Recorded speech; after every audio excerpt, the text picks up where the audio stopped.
بسم الله الرحمن الرحیم. عرض ادب و احترام، خسته نباشید خدمت همه عزیزان و دوستان و هنرمندان. ببینید ما این زمانی گونیا داریم که از گونیا استفاده می‌کنیم برای ابتدای سرکجی پارچه.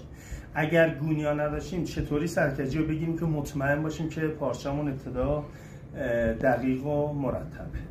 بچه‌ها نگاه کنید، وقتی ما گونیا داریم، گونیا سمت لبه پارچه که افتاد، خب اینو که همتون بلدید، اینو رسمش درسته. ولی اگر یه زمانی گونیا نداشتیم چجوری استفاده بکنیم؟ این مهمه. اینجا رو دقت بفرمایید. ببینید این قسمت رو 40 سانتی متر پایین بیاد، یه علامت اینجا بزنید.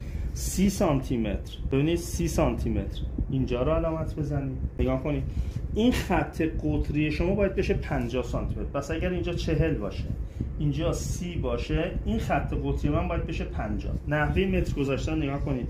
50 رو بگذارید اینجا روی همین علامتی که زدید. این ابتدای متر باید ببینید هر کجا 50 افتاد که این 30 رو قطعش بکنه. نگاه کنید خط 30 رو هر کجا قطع کرد یه علامت بزنید. دقت بکنید دقیقاً افتاد سر خطی که ما با گونیا زده بودیم.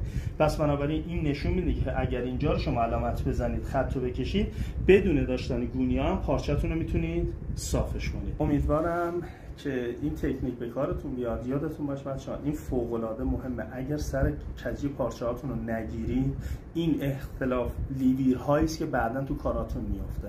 این نکته مهمی بود، حتما رعایتش. موفق باشید.